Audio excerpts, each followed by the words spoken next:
डोसा ले लो, मसाला डोसा ले लो, चटपटा मसाला डोसा खा लो।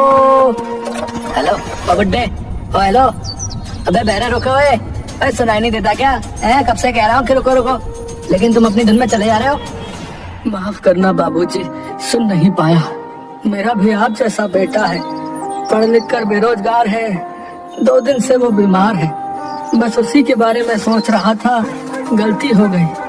और गलती नहीं है, अच्छा हुआ कि तुमने सुना नहीं। चलो जाओ, अपने संक्रमित डोसे की दुकान कहीं और जाकर लगाओ। बीमारी फैलाने हमारे इलाके में मत आया करो। बाबूजी ले लो ना एक डोसा, सुबह से एक भी नहीं बिका है।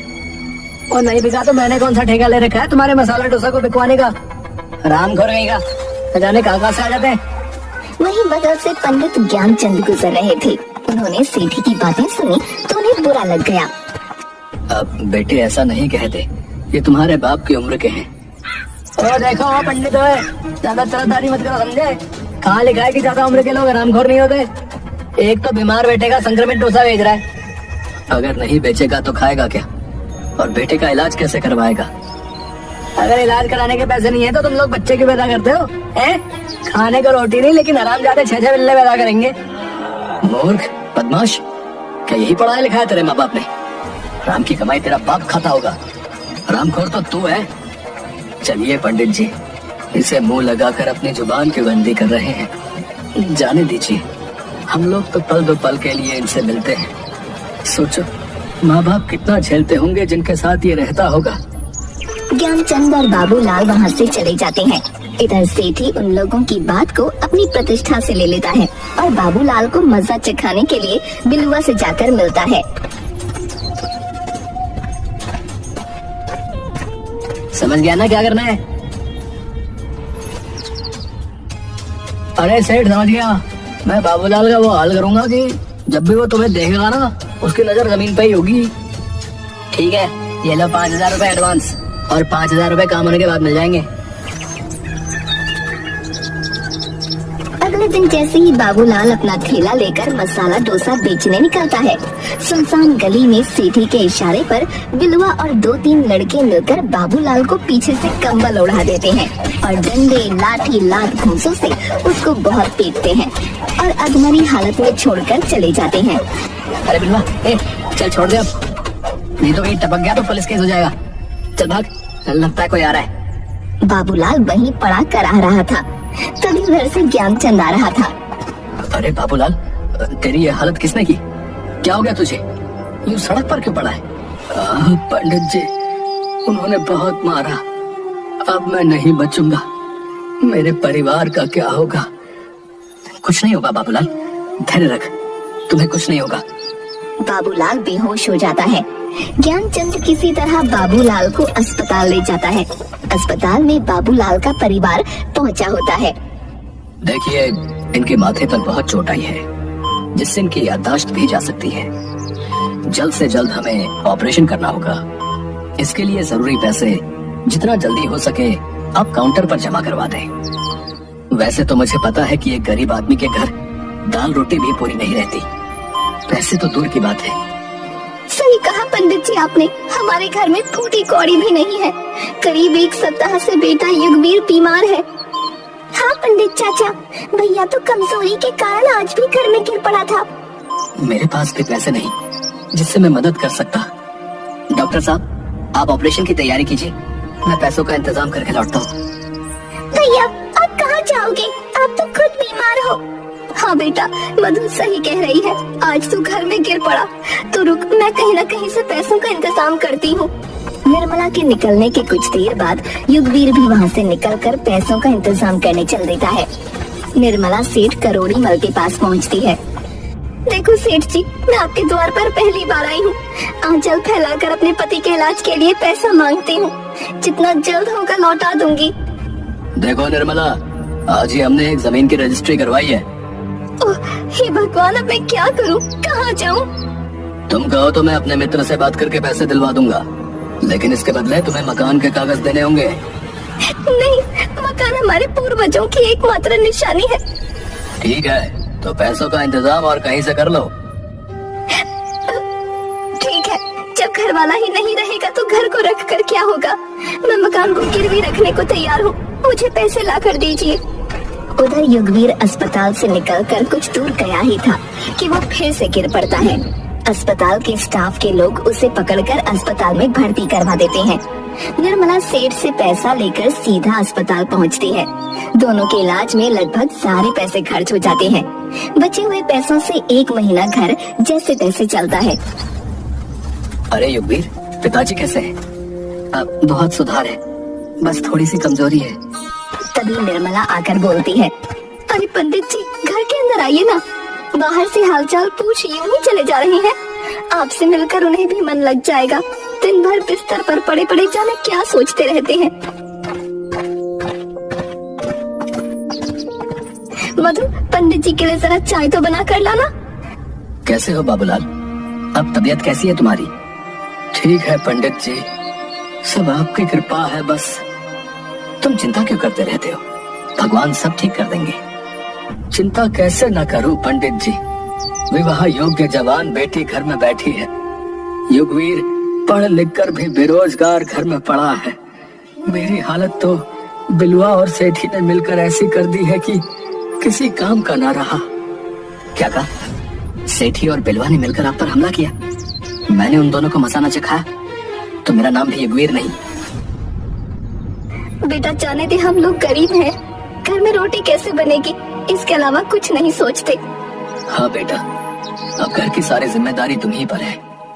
घर भी गिरवी से छुड़ाना है। अब ठीक है बेटा, अब मैं चलता हूँ, मुझे एक पूजा करवानी है। पंडित जी के जाने के बाद, क्यों अरे मधु, तुमने पंडित जी को चाय क्यों नहीं दी? माँ, एक भी चम्मच चीनी नहीं है घर में।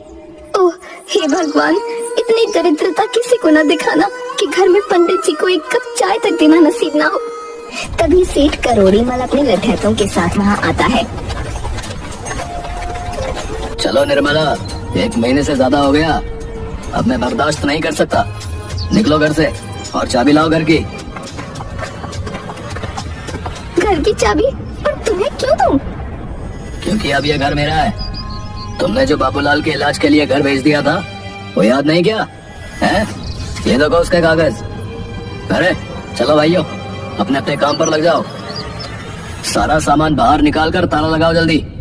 कमीने, तुझे कीड़े पड़ेंगे। गिरवी के नाम पर पूरा मकान लिखवा लिया।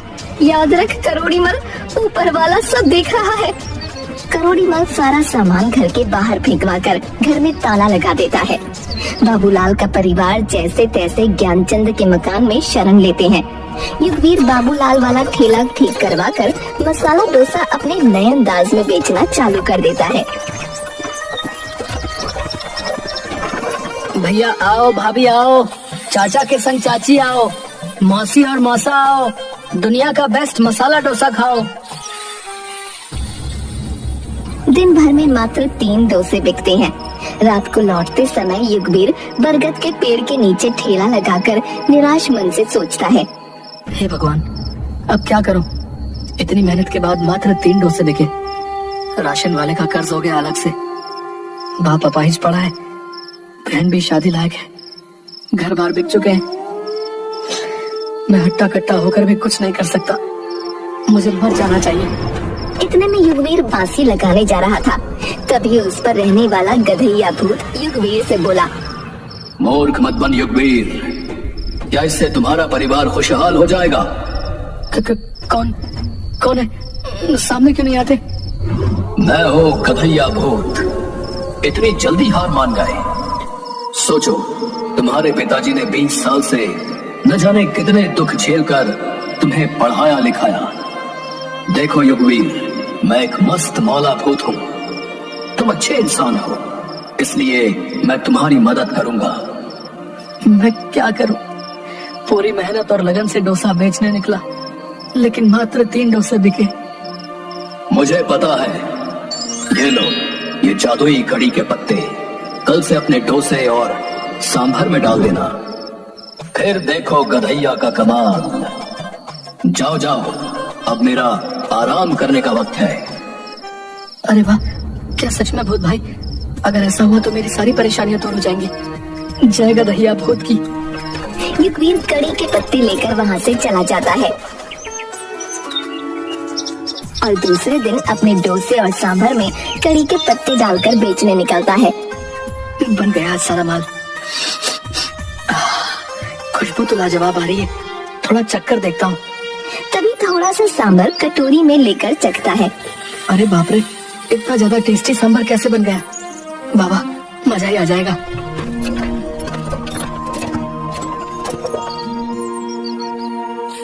डोसा खा लो डोसा, कम पैसों में थोड़ा नहीं, बाजार में इसका जोड़ा नहीं। भाई बहुत भूख लगी है, एक डोसा तो देना। ये लो सेठ जी। तुम्हारा मसाला डोसा तो सचमुच बहुत अच्छा है। ऐसा करो 2 डोसे और पैक कर दो भाई। तभी वहाँ सेठ धनीराम और व्यापारी मंगत लाल पहुँचते हैं। क्या करोड़ी, अकेले अकेले खाकर चुपचाप भाभी के लिए पैक करवा कर चल दिए? करोड़ी का दिल कितना बड़ा है, तुमसे थोड़े ही ना छुपा है धनीराम। वैसी बात नहीं है मंगत लाल, मैंने आज तक इतना टेस्टी मसाला डोसा नहीं खाया। डोसा वाले भाई, हम दोनों को भी मसाला डोसा खिलाओ। आज पहली बार है जब करोड़ी किसी की बड़ाई कर रहा है। जी सेठ जी, अभी बना देता हूँ।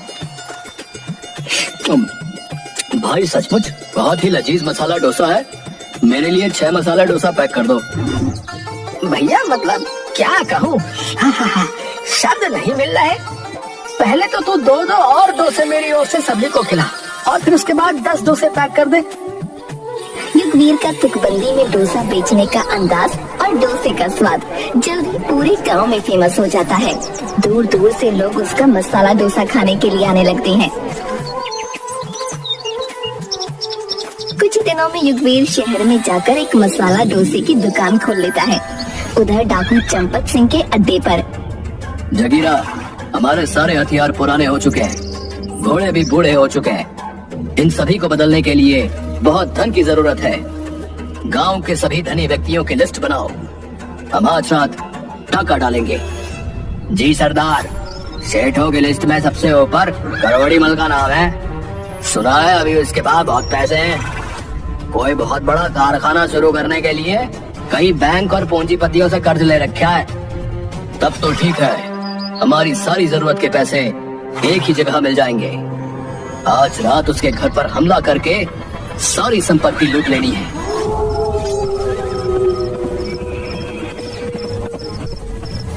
रात में करोड़ी मल के घर पर। सरदार, मैं बर्बाद हो जाऊंगा, मत लूटो, ये सारे मेरे पैसे नहीं हैं। तुम्हें अगर हफ्ता चाहिए तो मैं खुद पहुंचा दूंगा। देखो सेठ, मुझे जितने पैसों की जरूरत है तू अपने से नहीं पहुंचा सकता, इसलिए हमें काम करने दे। जगीरा, एक एक ईंट तक ले लो। कल अगर पैसा घटा तो मुझसे नहीं कहना। उस्ताद, आप चिंता मत करो, एक चम्मच तक नहीं छूटेगी।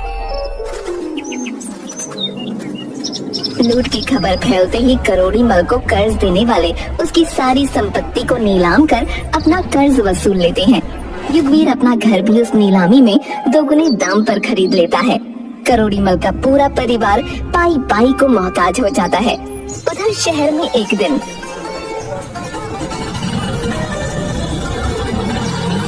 बेटा युगवीर, अमेरिका और जापान से कुछ डेलीगेट्स आए हुए हैं मसाला डोसा की फ्रेंचाइजी लेने के लिए। ठीक है चाचा, उनसे मिल लेंगे। पहले मधु की शादी के लिए डायमंड मर्चेंट से मिलकर शादी फाइनल कर लेते हैं। लड़का बहुत अच्छा है। आओ बैठो गाड़ी में, आप भी चलो। माँ पिताजी वहाँ पहुँचे हुए हैं। एक बात और कहनी थी, हमने वेटर के लिए जो वैकेंसी निकाली थी उसमें करोड़ी मल और उसके बेटे सेठी का भी सीवी आया हुआ है। उन्हें क्या करना है? उन्हें अपने रेस्टोरेंट में नहीं रखकर बगल वाले रेस्टोरेंट में रखवा दीजिए, क्योंकि हमारे यहाँ काम करके वो लोग हमेशा अपनी लाचारी पर रोते रहेंगे, जो मैं नहीं चाहता। वाह युगवीर, तुमसे मुझे यही उम्मीद थी। बड़ा वही होता है जो बड़प्पन दिखाकर किसी को माफ कर दे। तुमने तो उससे भी आगे बढ़कर उन्हें नौकरी दे दी।